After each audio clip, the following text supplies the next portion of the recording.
missing the opportunity to sit in the cockpit and trying my hardest not to press all the buttons. Last year we celebrated Dad's 51st birthday at Korean barbecue in Brisbane City.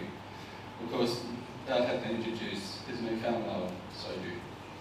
They all started with 12%, then up to 16%, and much to Dad's dismay, they had no stock of the 25.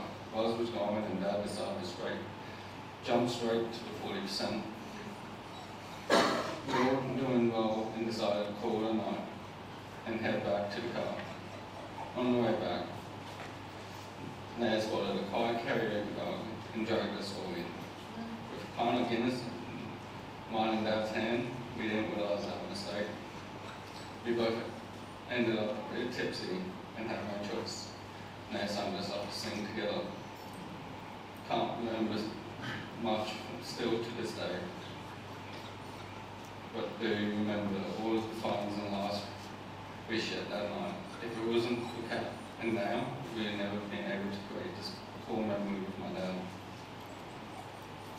In recent years, I became a father, and now I have a beautiful 4-year-old daughter living. She is the love of my life, and I am so grateful if I was able to watch my dad build a beautiful relationship with her, too. He wasn't just my dad, he was her normal as well. Seeing my dad be a grandfather has been the biggest blessing, and I will never take that for granted. Many times I have watched my little girl have her normal wrapped around her little finger, taking normal naps on the couch together, going to the beach for a barbecue and playing hours in the park. Evine never wanted to sleep in my bed when no one visited us. She was always very much a normal little girl. And that's something that was always so incredible. You'll forever missed, and we'll love you always there.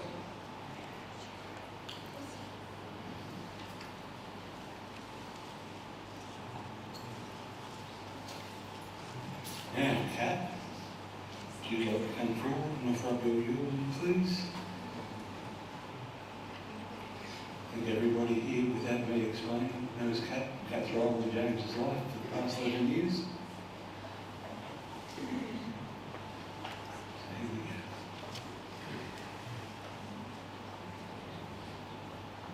Just so everybody knows, this is my granddaughter, Aurora. That James was really proud to me. It was around this time of year, 11 years ago, that I first met James. Got on with Burpengary Local to get something to eat and had no intention of talking to the driver apart from a "Hello driver, thank you driver." Rushing the last bite of my food because I was starving, the return bus and driver pulled up to the bus stop. Driver said, "No need to rush, we don't leave for another half hour."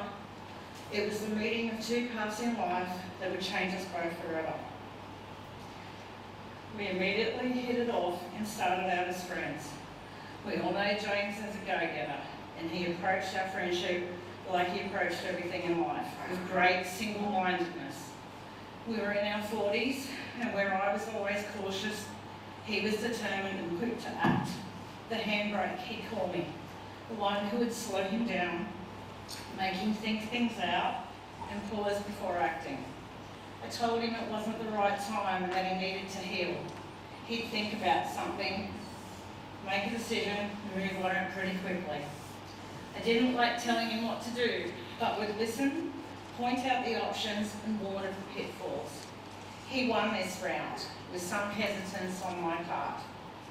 What I couldn't deny was that he was something special, a fellow spirit, and we had a genuine connection. He was also a fellow New South Welshman, which was a big point in his favour. Before our first date, he asked me if I'd ever been on a jet ski. Of course I hadn't, but it did look like fun.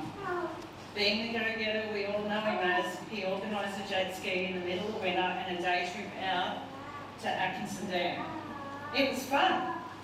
Right up until James forgot he was with a person who had no jet ski experience, and I I fell off at one point, him falling off after me.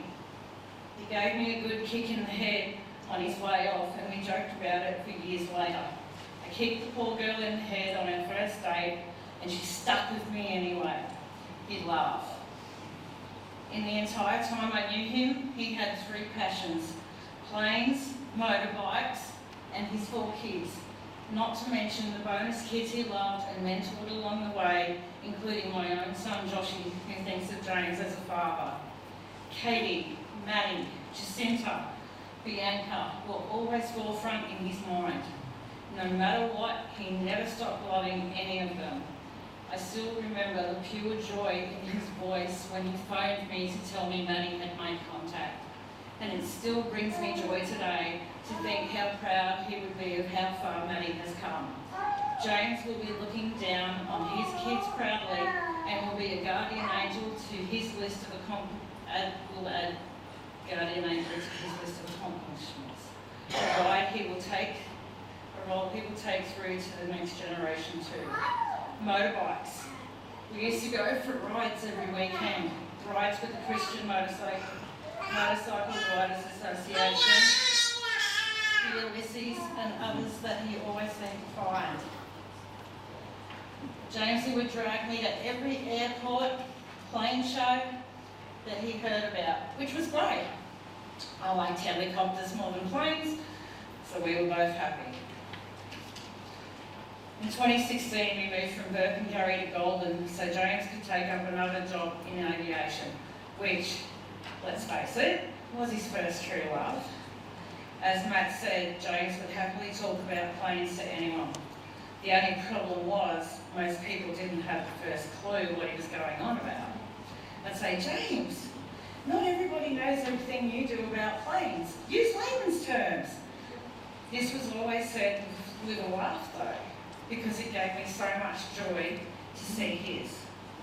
Golden didn't work out and it devastated James, but in his signature style, he dusted off and kept going. It was what he always did. Just a month after arriving, we were on our way back to Queensland and had to accept that New South Wales wasn't quite the right place to accept us at that time. 6 months later, we moved to Gatton and put down our roots. He was made redundant again in 2018, but this time we weren't leaving with our tails between our legs. Within 2 hours of getting home that day, we had visited every transport operator in the area, and one of the first stops was Lindsay Transport. James put his heart and soul into the transport industry from there. From his tireless advocacy as a union rep to his deep love for the Lights on the Hill Memorial Weekend. He never wearied in his advocacy for his fellow drivers and their families. No job was too big or small, whether it was picking up coffin carriers to send off a beloved colleague, lending an ear, or lending his muscle. But it wasn't just Lights on the Hill that he donated his time for. He played Santa at the RSPCA, which I couldn't find the photo of, sadly. Helped Toowoomba RSPCA move out to Wellcamp. Volunteered at the Queensland Transport Museum doing guided tours. Spent hours tinkering with old machinery at Gatton Historical Society. Threw himself into helping fellow blokes at Tomnet and threw his passion for remote control planes into the aero modelers of Caminia, who were our first real friends in the valley. One of the most notable passions was for fetch, which he supported Ricky to get off the ground from the get-go. He later went on to serve as assessor, area representative and secretary for fetch, and he couldn't have been prouder to give so much to an organisation that gave him so much back. Not many of us could rattle off a list this long of organisations we've volunteered with, but that was James to a T. Nothing was ever too much, and you only had to ask and he'd be there lending a hand. He even accidentally helped a passenger once in the commission of stealing luggage once and nearly got me arrested. Volunteering took up a lot of his time, but he also had other passions. Remote controlled trucks briefly took over our lives, along with rockabilly and four-step rock and roll dancing, tinkering with remote control planes, which he nearly cut my finger off fixing, watching Doctor Who. He would be devastated to have only seen one episode of the current season. And just sitting around the barbecue at Kachiku in Toowoomba, sinking sun, okay, maybe a few bottles of soju. He loved great food and he expanded my palate constantly. Whether it was tucking into food we cooked together, my recipes or his, he loved to share his passion with me. He also has some chickens who are really missing their mate. They have, especially Blackie, she's laying eggs like there's no tomorrow and she's leaving them around BMG in the front yard.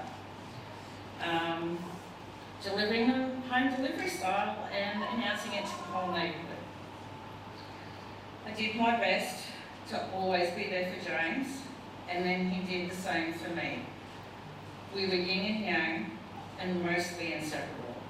We were the truckie and the truckie's offsider, known up and down the highway for working together, doing the hard yards, and me taking up positions as fatigue manager, navigator, occupational health and safety compliance officer, and all-round supporter. He was always forgetting something.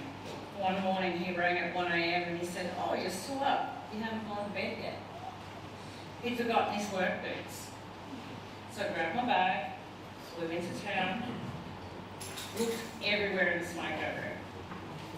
Where? He said they were. They weren't. I walked out to the car park, saw the MG. Luckily I had the spare key, because perched on top of a pile of stuff in the back were James's work boots.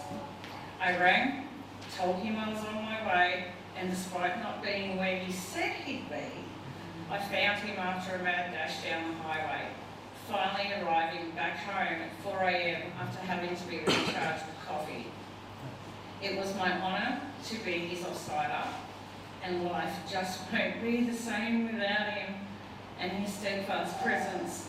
We had each other's backs. Thank you. Thank you, Pat. Now we've had the eulogies, we've heard from the family. We may find a little bit of time later on for some other people to come forward and put forward some stories. At the moment, we're going to have a little bit of a picture show here, showing some highlights of James's life.